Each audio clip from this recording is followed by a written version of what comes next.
उपसभापति महोदय, मैं तो सब तरफ सद्भावना रखता हूँ, सबको स्नेह और प्रेम करता हूँ। ये सच में आपदा में अवसर ना खोजे। इन्होंने जब वो घटना हुई हमारी, जिसमें निर्दोष हमारे नागरिक जम्मू कश्मीर में मारे गए थे, उस समय इनके मन में तकलीफ नहीं थी, एक उल्लास था।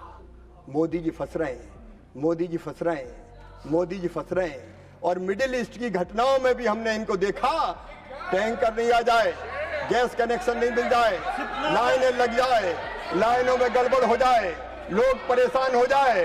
लोग परेशान हो तो हो, मेरी एक फूटे तो फूटे, सामने वाले की दोनों फूट जाए।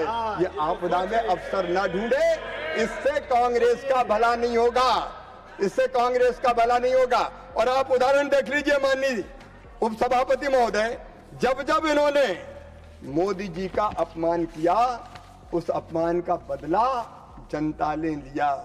इन्होंने कभी कहा था मौत के सौदागर, गुजरात के चुनाव के पहले मौत के सौदागर। हालत ये हुई कि कांग्रेस परमानेंट कामा में ऐसी गई है कि उठ ही नहीं पा रही। कभी हिटलर, कभी तानाशाह, कभी गद्दाफी। मैं तो सलाह दे रहा हूं, अगर भारत के प्रधानमंत्री का, मैं जयराम जी एक घटना आज आपको बताना चाहता हूं। मैं मध्य प्रदेश का मुख्यमंत्री था, मैं मध्य प्रदेश का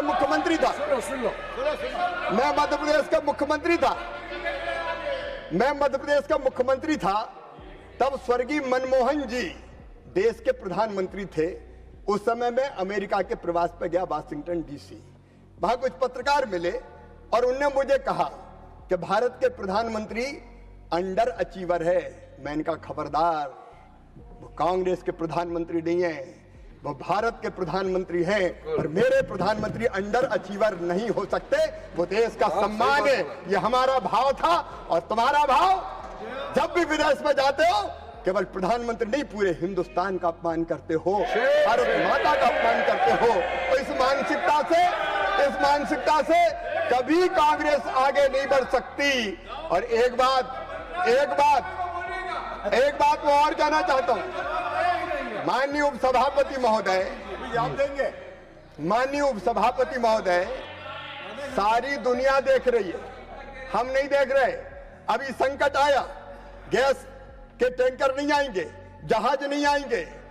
एक फोन गया प्रधानमंत्री का, ईरान ने कहा भारत का झंडा लहराते हुए निकल जाओ, कोई नहीं रोकेगा। जब जब संकट आए, यूक्रेन रूस का युद्ध, बच्चे हमारे फंस गए, माता पिता चिंतित थे, हमें फोन कर रहे थे क्या होगा, बचेंगे कि नहीं बचेंगे। एक फोन गया दोनों को, रूस को भी यूक्रेन को भी, कि हमारे बच्चे जब तिरंगा झंडा लेके निकले तो युद्ध बंद कर देना। भारत के बच्चे तिरंगा झंडा लेके जैसे ही निकले भारत माता की जय करते हुए, रूस ने भी युद्ध बंद कर दिया, यूक्रेन ने भी युद्ध बंद कर दिया, और भारत माता की जय के नारे लगाते हुए हमारे बच्चे सुरक्षित भारत आ गए। ये आज का भारत है, ये आज का भारत है, ये न्यू इंडिया है, ये नया भारत है। और आज मैं कहना चाहता हूं, प्रधानमंत्री नरेंद्र मोदी जी के नेतृत्व में एक वैभवशाली भारत, एक गौरवशाली भारत, एक संपन्न भारत, एक समृद्ध भारत, एक शक्तिशाली भारत, एक आत्मनिर्भर भारत और एक विकसित भारत का निर्माण हो रहा है। इसको कोई रोक नहीं सकता।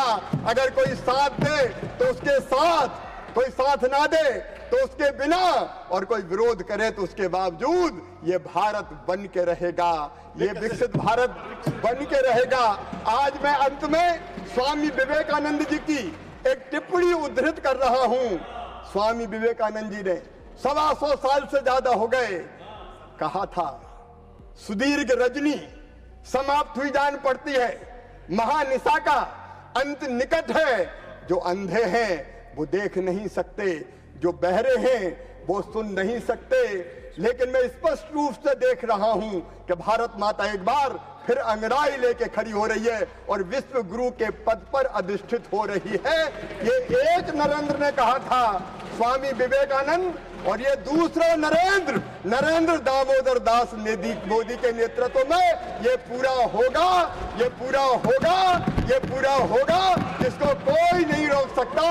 और हम सौभाग्यशाली हैं कि इस युग में पैदा हुए हैं जो भारत को विकसित होते हुए देख रहे हैं। और थोड़ा बहुत गिलहरी की तरह हम भी योगदान दे रहे हैं। तुम भी नकारात्मक राजनीति छोड़ो और आ जाओ भारत माता की प्रगति और विकास के लिए।